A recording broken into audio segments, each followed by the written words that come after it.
ये 8 लक्षण प्रकट होने लगते हैं जिसके ऊपर प्रभु की कृपा होती है। हमारे ऊपर प्रभु की कृपा है, ये हम कैसे पहचाने? तो ये 8 लक्षण प्रकट होने लगते हैं जिस पर हरिजू की प्रियाजू की कृपा है। पहला, घोर अपराध करने वाले के प्रति भी दया की भावना, शांति पहला लक्षण है। भाव में भी पहले शांत भाव है। हमारे ऊपर श्री हरिजू की कृपा है, इसकी पहचान ये 8 लक्षण। पहला, शांति, अर्थात घोर अपराधी के प्रति भी गुस्सा ना क्षमा करना, ये हरि की कृपा का लक्षण है। देख लो भाई, घोर अपराधी शब्द तो जाने दो, जरा सा प्रतिकूल हो जाए तो लाख समझाओ पर भ्रकुटी तनी रहती है। ईर्ष्या, द्वेष, मात्सर्य, द्रोह, ये उपासक के हृदय की विषय नहीं, ये तो गंदे विषयी पुरुषों के हृदय के लक्षण हैं। जहां ईर्ष्या है, मात्सर्य है, द्वेष है, द्रोह है, ये कुमति के लक्षण है, ये सुमति के लक्षण नहीं, ये हरि कृपा पात्र के लक्षण नहीं। आपसे जो अपराध कर रहा है, द्रोह कर रहा है, आपका क्षमा बल ये हरि प्रसाद से होता है। शांति, क्षमा बल, शांति, सह गया, क्या करूं, सहना ही पड़ेगा क्योंकि भगवत मार्ग में वो ऐसा नहीं होता। शांति, बुरा ही नहीं लगा, हरि कृपा पात्र को बुरा ही नहीं लगा। उमा संत के यही बड़ाई, मंद करत जो करे भलाई, ये सीधा शांति की व्याख्या है। अपने यहां मंगल गान में, करत जे अनसहन निंदक तिनहु पे अनुग्रह कियो, यह है हरि कृपा, यह है आचार्य कृपा, गुरु कृपा। अपराधी पर भी क्षमा का भाव होना, भला ऐसा है, अपराधी पर भी क्षमा का भाव होना, ये हरि कृपा पात्र में ही होगा, अन्य में नहीं। तो अगर अपने हृदय में ऐसा लगे कि ऐसा नहीं है तो हरिजू से प्रार्थना करनी चाहिए कि कृपा करो, मेरे में सामर्थ्य आवे। दूसरा, अनुसूया, वो किसी भी के प्रति कभी भी कोई दोष दर्शन ही नहीं करेगा। दोष कथन, दोष श्रवण की तो बात जाने दो। अनुसूया, दूसरों के गुणों में दोष ढूंढना, ये नहीं होता, हरि कृपा पात्र में ये नहीं होता। ये सब भजन के नाश करने वाले, जैसे पहला अपराधी पर क्रोध कर देना, तो माया ने भेजा इसीलिए था कि तुम्हारे साथ व्यवहार ऐसा करे कि तुम क्रोध करो, क्रोध करोगे तुम्हारी ऊर्जा शक्ति नष्ट हो जाएगी, अध्यात्म में जो चलने की थी, और कहीं तुमने संकल्प कर लिया तो भजन शक्ति नष्ट हो जाएगी। तो अगर भजन बल है तो गया, जरूर उसको दंड मिलेगा, पक्का मिलेगा, 100% मिलेगा, लेकिन आप खाली हो गए, ना भजन करने की वृत्ति रहेगी और ना भजन रहेगा, दोनों बात। अनुसूया, किसी के सद्गुणों में दोष देखना, गुणों में दोष ढूंढना, ये हरि कृपा पात्र में नहीं होता।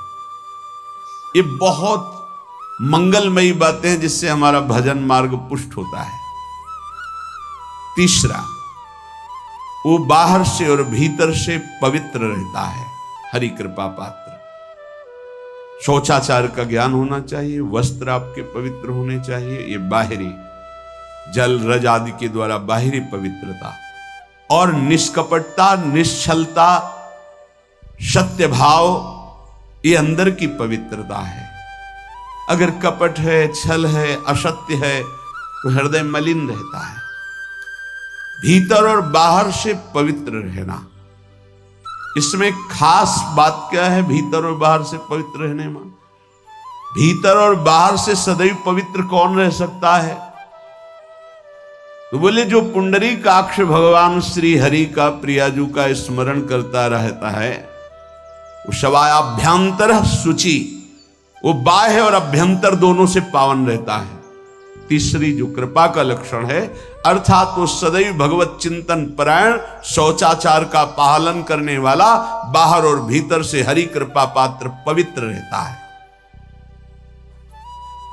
लघु शंका में जल पात्र में रखा जाता है, जनेंद्रिय को पवित्र किया जाता है, फिर हाथ रज से धो के, फिर कुल्ला करके, आचमन करके, पैर धोकर, ऐसे पवित्र आचरण, ऐसे पशुवत व्यवहार ठीक नहीं। कुछ लोग ऐसी गलती करते हैं कि जिसमें शौच हुआ जाता है उसी में बैठकर लघु शंका करते, तो सारे वस्त्र, पूरा शरीर अपवित्र हो गया आपका। अब तो अटैच बाथरूम की व्यवस्था माया ने कर दी है।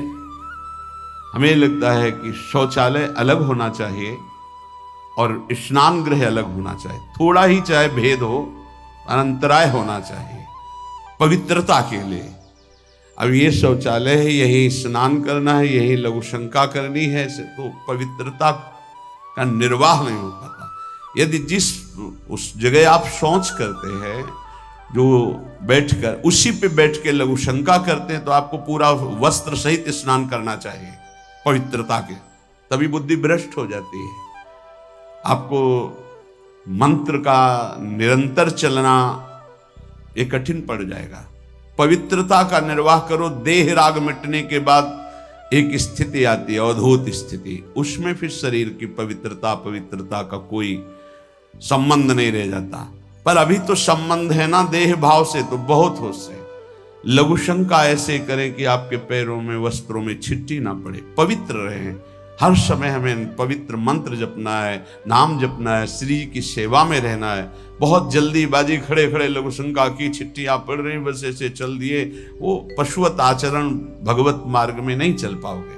वो अंदर तुम्हारे व्याकुलता पैदा करता रहेगा, भोगों की, संसार की। शौचाचार का बहुत बड़ा फल है, शरीर राग छूट जाएगा। ये बात समझ लो, शरीर राग छूट जाएगा। शरीर संबंधी पवित्रता शरीर राग छुड़ा देती है, आंतरिक रहस्य है ये। चौथा, ऐसे कार्यों का अनुष्ठान न करे जिनमें हमारा भजन छूटता है, जिनमें सत्य छूटता है, जिनमें भगवत भाव छूटता है।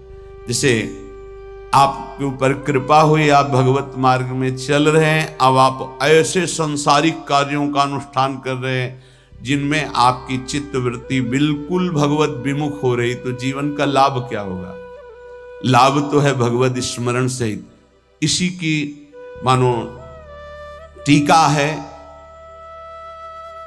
छठदम शील बिरत बहु कर्मा, निरत निरंतर सज्जन धर्मा।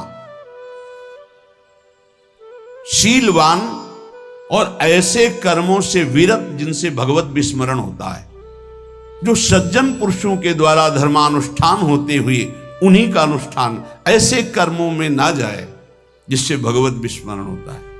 जैसे कल एक ने प्रश्न किया कि मैं खाता तो नहीं हूं, लेकिन मांस के दुकान में मांस बेचता हूं, होटल है, क्या उचित है? ये उचित कैसे हो सकता है? तुम और भी तो व्यापार कर सकते हो। जरूरी है धर्म का पालन करने की इच्छा करते हो, धर्म आचरण करते हो, ऐसा नहीं। तो विरत बहु कर्मा, उन कर्मों से हमें विरत रहना है जो हमारे धर्म के विरुद्ध है, जो भजन के विरुद्ध है। हरि कृपा पात्र ऐसे कर्मों का अनुष्ठान कर ही नहीं सकता। और शारीरिक श्रम इतना जिससे हमारा भजन का तार ना टूटे। जब भजन का अभ्यास किया जाता है तो हर कार्य को सुचारू रूप से करते हुए एकाग्रता भजन में रखी जाती है। हम वो कार्य जल्दी से कर ही नहीं सकते जिसमें भजन छूट जाए और कार्य पूरा हो। नहीं, हम कार्य करेंगे, हमें छोड़ दीजिए, हम अपने चिंतन से युक्त होते ही बिल्कुल कार्य करेंगे। जैसे कई साधक हैं, उपासक हैं, बड़े अच्छे उपासक हैं, उनको आप कार्य दीजिए कि आप पानी गर्म कर दीजिए, पात्र बहुत सुंदर साफ होगा, पानी बहुत गर्म, लेकिन आप कह दीजिए कि 5 मिनट में गर्म करके ले, तो उनसे असंभव नहीं होगा। छोड़ दीजिए उनको आप, वो मतलब ऐसा कार्य करेंगे प्रशंसनीय, पर वो समय से उनका एक सिद्धांत है, बहुत अच्छा लगता है। और अपने को पता है कि इससे जल्दीबाजी नहीं होनी, पात्र मार्जन करना है, छोड़ दीजिए, आप उसको टोकिएगा नहीं, आप जल्दी मांझ के, उससे नहीं होने वाला। वो तनिक भी दोष नहीं रहने देगा पात्रों में, पर समय दीजिए, आराम आराम शुरू कर। हमें अच्छा लगता है कि भगवत चिंतन परायण उपासक की यही वृत्ति होती है। पोछा लगाना है, बिल्कुल बढ़िया लगेगा, लेकिन आपको सर से घुमा दे वैसा नहीं होगा। आप छोड़िए और जाइए, हटिए, और वो अपने ढंग से लगाएगा और एकदम क्लीन करके। यही उपासक का लक्षण होता है। जो कार्य करेगा सांगोपांग करेगा, पर वो बहुत मस्ती से होगा, क्योंकि उसका भगवत चिंतन चल रहा है। अधिक ऐसे जिससे हमारा चिंतन छूट जाए, थोड़ा संयम में आना चाहिए। ये भगवत कृपा पात्र का लक्षण है। अपने भजन का फल देखना, भगवत कृपा पात्र के सबको प्रदान कर देना। हिम्मत है, अपने भजन, इतनी मेहनत से किया हुआ भजन, भजन होने के बाद, हे प्रभु इस भजन का फल हो, सर्वे भवन्तु सुखिना सर्वे सन्तु निरामयः। यहां तो कहते महाराज, एक माला रोज आपके लिए करता हूं कि आपकी बीमारी ठीक रहे, तो शेष किसके लिए करते हो प्रभु? शेष क्या? अगर इष्ट और गुरु के लिए तुम्हारा है कि एक माला करते, तो फिर इतनी माला करते तो हमें क्या होगा? सब आपको दे देंगे तो हमें क्या होगा? तभी भजन का रहस्य नहीं जाना। सबके मंगल के लिए अपने भजन को समर्पित कर देना। देखो भाई भजनानंदी, भजन में अरुचि होने लगेगी? नहीं होने लगेगी। सुबह से शाम तक पसीना चुआए हम और भजन का फल दे दे सबको, तो इसका रहस्य बताते हैं। सबको जे भी कहा सर्वे भवन्तु सुखिना, तो सर्वत्र विराजमान भगवान वही पलटकर अनंत रूपों में आपके ऊपर बरस पड़ेंगे। ये आंतरिक रहस्य है। हमने जो भजन किया वो एक सीमा में था, और जब हमने संपूर्ण विश्व को दे दिया तो असीम बनकर वापस हुआ।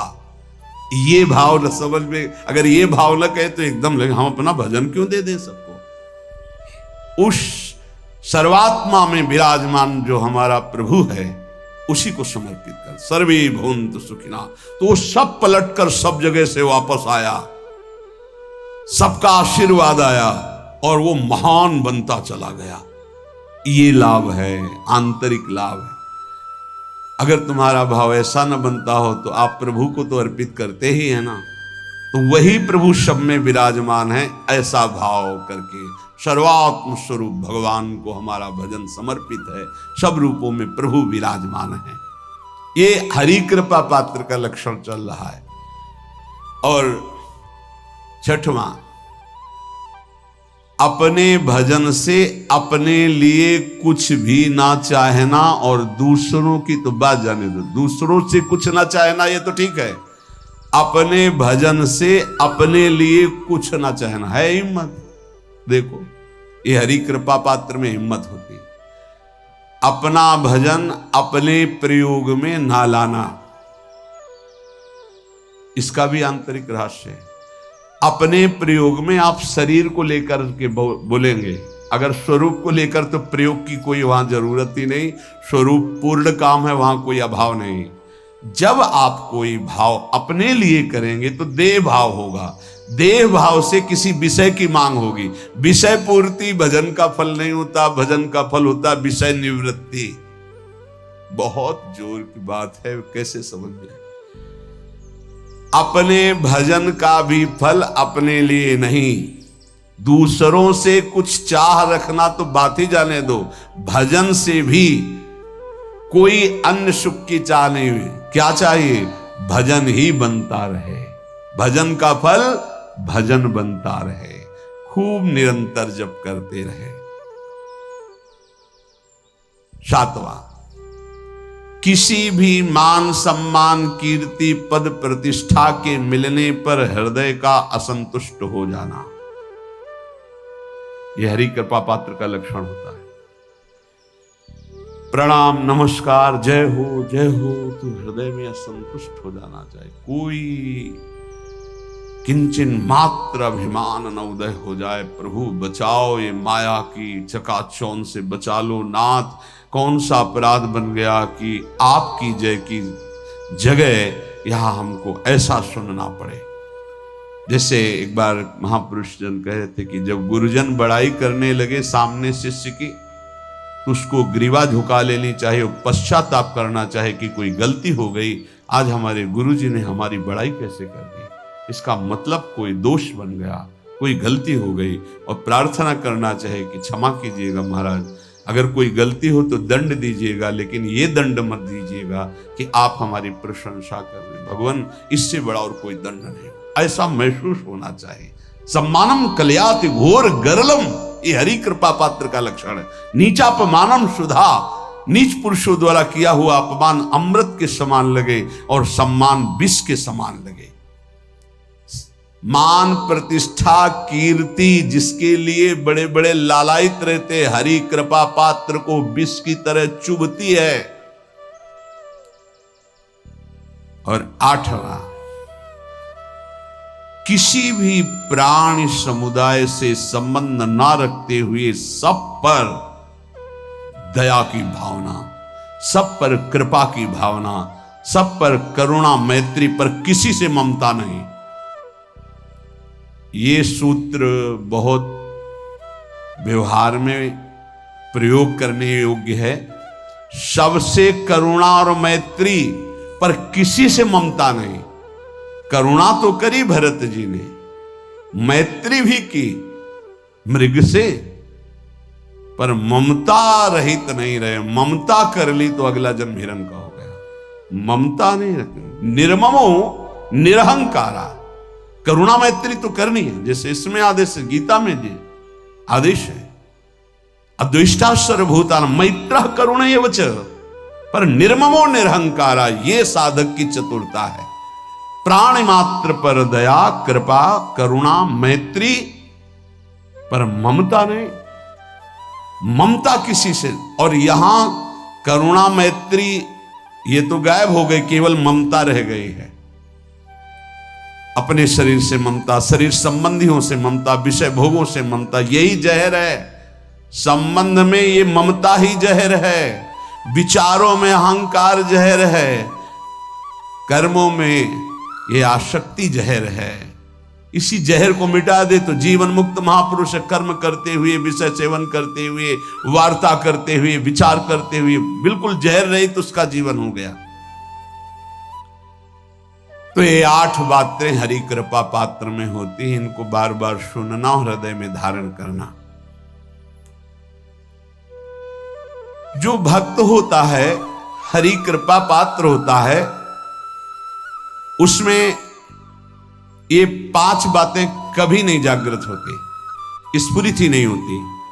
पहला, किसी से ईर्ष्या, दूसरा किसी से घृणा, तीसरा किसी से भयभीत हो जाना, चौथा भजन सेवन नृत्य गायन आदि में लज्जा लगना, 5वां किसी की निंदा करना, ये नहीं होती। अब जो आगे वर्णन कर रहे हैं उसमें महापुरुषों की पहचान है। सिद्ध महापुरुष 3 प्रकार के होते हैं। एक होते हैं आचार्य कोटि के, सात्विक विचार वाले, एक होते हैं भ्रष्ट आचरण वाले, एक होते पिशाचाचरण वाले, और तीनों सिद्ध हैं।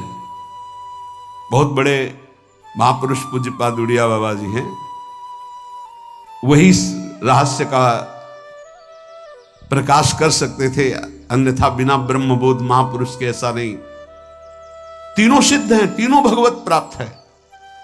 सात्विक आचार वाले, जो आचार्य कोटि के होते हैं, एक एक अक्षर शास्त्र मर्यादा के अनुसार चलने वाले, जैसा शास्त्र कहता वैसा उनके आचरण में दिखाई देगा, और वो उससे सिद्ध भगवत प्राप्त महापुरुष हैं, पर उनके आचरण तस्मात् शास्त्रम प्रमाणम थे। दूसरे भ्रष्टाचार, ऐसों को पहचान पाना बहुत कठिन होगा। भेष मलिन, आचरण मलिन। जैसे आप में कोई पुराना हो तो शायद जान पाएगा, भगवान दास नाम के एक संत इसी चौराहे पे रहते थे। ये जो चौराहा है, कभी नंगे पड़े रहते थे, कभी वो पा रहे उनके साथ कुत्ता पा रहा है, कभी नाली का पानी पी रहे हैं, और भगवत प्राप्त महापुरुष थे। इसकी पहचान स्वयं की। कोई चाय रखने गया, उठा के ईंट मार दी, गाली दे दी, दौड़ पड़े, पकड़ पाए तो 10-5 घूंसे थप्पड़ मार दिए। ऐसा उनका व्यवहार था, भ्रष्टाचार। हलवा कोई रख गया, खिचड़ी रख गया, कुत्ता खा रहा है, उसी के साथ वो खा रहे हैं। कभी गमछा लपेटे, कभी नंगे, सीधे प्रकृति का वार शरीर से सहते थे। बस चौराहे पे ही रहते थे। बहुत अगर गए तो ये राधा टीला है, बस इतना ही उनका था। राधा टीला से इधर, और इधर थोड़ा चढ़ाई जो है जहां पूज्य श्री चंद्रशेखर बाबा जी वास करते, उसके इधर, मतलब चौराहे के बस इतने में ही रहते थे 12 महीना, 20 साल उनको देखा। तो जब काशी से आए हुए थे तो उनको देखा तो उनकी दृष्टि से लगा कि ये स्थिति प्रज्ञ महापुरुष हैं, पर अपने को छुपाए हुए ऐसी लीला करें। पर उनके कुछ ऐसे आचरण थे जिनसे लगा कि इनकी, हमें लगता है, बुद्धि खराब है क्या, मतलब पागलपन का दौड़ा है क्या। ऐसे राधा रमण जी दर्शन करने गए तो जो पुंडरीक जी हैं, इनके बाबा, वो उस समय थे, उनके पुत्र जो पुंडरीक जी के पिताजी, वो उनके सहायक में। तो करुणा कृपा हुई उनकी, उन्होंने देखा। वो तो बाद में परिचय जाना उनका, हमें पता नहीं, तो बाद में परिचय। वो पीत वस्त्र धारण किए हुए वयोवृद्ध है, डलिया लाए, राधा रमण जी को निकाल करके अपने को प्रसाद मिला। तो सीधे राधा रमण जी की कृपा का अवलोकन करते हैं और परिक्रमा लगाना। एकदम संकल्प बना, कमंडल में 2 कुलिया रखी, ढक्कन से ऐसे ढक के, और बस मन में आया कि अगर वो बाबा हमसे आते हैं, हमारे कमंडल से कुलिया, सत्य, परम सत्य, कुलिया लेते हैं और पाते हैं और फिर रख के चल देते, तो मैं मान जाऊंगा कि प्रभु ये आपके धाम के सिद्ध महापुरुष हैं, आए हुए थे हम काशी से ऐसे। क्योंकि काशी में ऐसी लीलाएं देखी थी बड़े अवधूत कोटि के महापुरुषों को।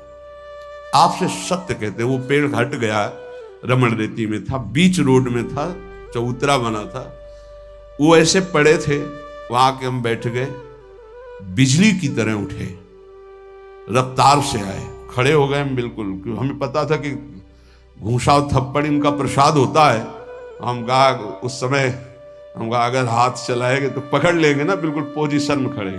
तो बंगाली भाषा में कुछ बोले, वैसे गले में हाथ डाला, ढक्कन हटाया, कुलिया निकाली, पाया, कुलिया वहीं रखा, ढक्कन रखा, गए और वहीं लेट गए। सत्य कहते एकदम रोम रोम खड़ा हो गया कि अरे भगवत प्राप्त महापुरुषों को जानना बड़ा कठिन है, कैसे आचरण, भ्रष्ट आचरण से रहते हैं। कभी दिगंबर, कभी गमछा लगा हुआ है, कभी कुत्ते के साथ खा रहे, कभी नाली का पानी पी रहे। पूज्य बाबा कह रहे आचरण मलिन, नाली या पैखाने का भी पानी पीने में उनको कोई भी परेशानी नहीं, गंदे जगह मलिन भाव से पड़े रहना, किंतु वृत्ति हर समय भगवदाकार रहना, भगवदाकार रहना। ये तीसरे, पिशाचाचार, गाली गलौज करना, ईंट पत्थर से मारना, हर मलिन चेष्टा बहुत कठिन है, बहुत कठिन है। ये सब देखने को मिला है भगवत कृपा से तीनों प्रकार के महापुरुषों का। वृंदावन में एक आगंतुक संत आए थे बाहर से, वो रात्रि में हर वृक्ष के नीचे खड़े रहते, पैर सूज गए थे उनको, कभी बैठे और लेटे नहीं देखा, खड़े रहते थे। ये 25 वर्ष के लगभग की बात है। उनको जब देखा तो देखते ही उनकी दृष्टि ऐसी थी ऊर्ध्व, लगा ये तो भगवत प्राप्त महापुरुष है। 45 वर्ष की अवस्था हो, बस खड़े रहते थे, चरण उनके फट गए थे ऊपर से ऐसे खड़े खड़े। रात्रि में एक दिन हिम्मत की, बोलते नहीं थे वो, लार बह रही है ऐसे गंदे कपड़े, महाराज जी आप कृपा करें। उस समय मदन टेर में कि आप आइए, तो खड़े हो गए। तो आटे के 4 लड्डू हमें मिले हुए थे, तो उनका आप कृपा करके पाइए, पाले। उनका आपका ये जो बाहरी परिवेश है और आपके जो बाहरी लीलाएं हैं, ये बाहरी लोग तो भले न समझ पाए, पर प्रभु मुझे ऐसा अनुभव होता है आप भगवत प्राप्त महापुरुष हैं। रो पड़े, कभी हमने उनको ऐसा नहीं देखा, रो पड़े। और उनका ये हमारे गुरुदेव की कृपा है। उनका कब से वृंदावन आ पाए, बोले कुछ दिन में। बोले वृंदावन की रज का प्रभाव कितना दिव्य है कि अब जाने का मन नहीं होता है। पर आप अब दोबारा हमसे मिलने की चेष्टा मत कीजिएगा, कभी दूर से देख लीजिएगा, पर आप कभी मिलिएगा नहीं। आप भक्त हैं इसलिए आपसे संभाषण कर लिया। ये तो आपने सुना, सुबह की लीला, ईंट चल रही थी उनपे, वो दिगंबर खड़े थे, ईंट मार रहे थे लोग, परिक्रमा वाले लोग उनको ईंट मार रहे थे, कई जगह उनके ईंट लगी। उनको लग रहा था ये पागल है, नहीं पहचाना जा सकता। 3 प्रकार के महापुरुष होते, एक होते सात्विक आचार वाले, बहुत जो शास्त्रीय आज्ञा वैसे ही अक्षरशः आपको दिखाई देंगे, आचार्य कोटि के, पवित्र शरीर, पवित्र वस्त्र, पवित्र आचरण, एकदम आचार्य कोटि। दूसरे एकदम भ्रष्ट आचरण, समझ ही नहीं सकते आप। तीसरे पिशाच की तरह, समझ ही नहीं सकते उनको। अब लाभ होता है केवल पहले वाले से, सात्विक, तस्मात् शास्त्रम प्रमाणम थे, इससे जनता का लाभ होता है। इन 2 से विशेष हानि हो जाती है, क्योंकि इनके आचरण ऐसे होते हैं, साधु अवज्ञा तुरंत बहुत जल्दी विनाश होता है ऐसे महापुरुषों के अपमान से। सात्विक महापुरुषों के नहीं, अगर उनसे अपमान भी हो जाएगा तो क्षमा करेंगे वो सब। इनको न क्षमा से मतलब है, न पिटाई से मतलब है, इनकी दैवी शक्ति तुम्हारा नाश कर देगी। ऐसे से बहुत, क्योंकि इनको समझ में नहीं आएगा ना। काशी में भी देखा, कुल्हड़ चल रहे हैं सब, और ब्रह्माकार वृत्ति, लोग समझ नहीं पा रहे हैं, चाहे कि कुल्हड़ जमा मार रहे हैं उनके ऊपर। ऐसे किया, बिल्कुल जो चर्म है प्रकृति को सहते सहते भैंसे का जैसे हो गया मोटा एकदम, और उनके ऊपर मार पड़ रही है, वो मुस्कुरा रहे हैं, चल रहे हैं। हमका गजब हो गया, ब्रह्माकार स्थिति महापुरुष के सामने, ऐसे कोई समझ ही नहीं पाता।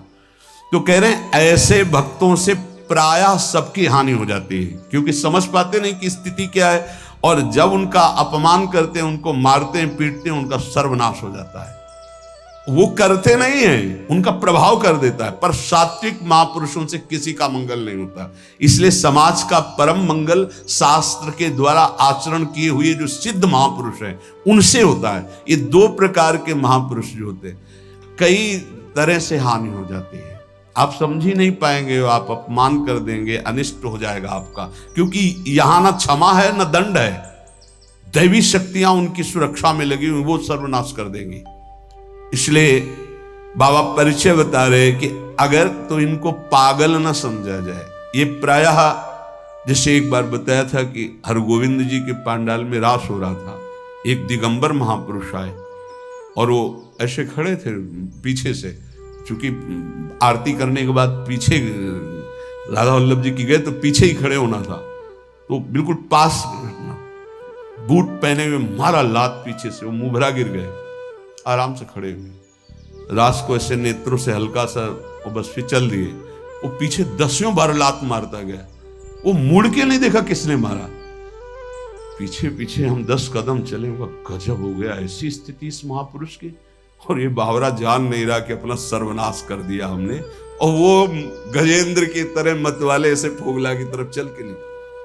कैसे समझोगे महापुरुषों को, बाहरी व्यवहार। अभी 10-12 वर्ष की बात है, यमुना के पार ऐसे खो करके रहते थे। दिगंबर एक महात्मा, अब है कि नहीं मुझे पता नहीं, पहले यमुना किनारे जाते थे बैठने, तो बस वो चीखते थे, राजकुमारी राजकुमार, राजकुमारी राजकुमार, यमुना पार से राजकुमारी राजकुमार। ऐसे घास नोच नोच के जैसे गाय खाती है ऐसे खाते थे घास, और चिल्लाते क्या थे, राजकुमारी राजकुमार। किसको? प्रिया प्रीतम, राजधानी है ना, तो ऐसे वृंदावन की तरफ खड़े होते ऐसे कहते, राजकुमारी राजकुमार। कैसे कोई महापुरुषों को जाने। भगवान कृपा करें कि किसी भी महापुरुष का कभी कोई अनिष्ट हमारे द्वारा ना हो, कहीं कोई अमंगल बर्ताव ना हो जाए, इसलिए परिचय बताया कि आप सोच सकते हैं कि ऐसे भला महापुरुष हो सकते हैं। हाँ पक्का, तीनों प्रकार के महापुरुषों के दर्शन हुए। उपासक को चाहिए कि जब कभी इन दो प्रकार के महापुरुषों का जो भ्रष्टाचरण या पिशाचाचरण, इन दोनों, तो दूर से प्रणाम करके, ना सानिध्य ना नजदीक ना चरण छूना, दूर से प्रणाम करके चल दे। इनके प्रति कभी अशुद्ध भावना भी न लावे, क्योंकि वहां क्षमा शब्द नहीं है। जैसे आग में क्षमा शब्द नहीं है, अगर आपने प्यार से भी स्पर्श किया तो दाहिका शक्ति जला देगी, और रोष से भी स्पर्श किया तो उसकी दाहिका शक्ति आपको जला देगी। सात्विक आचरण वाले महापुरुषों के द्वारा परम मंगल होता है, और वही सिद्धि प्राप्त करना उचित है। इस कोटि के ये सब भगवान शंकर स्वरूप हैं, इनको केवल प्रणाम है, ना इनके आचरण अनुकरणीय है, ना इनकी स्थिति परिचय में आ सकती है।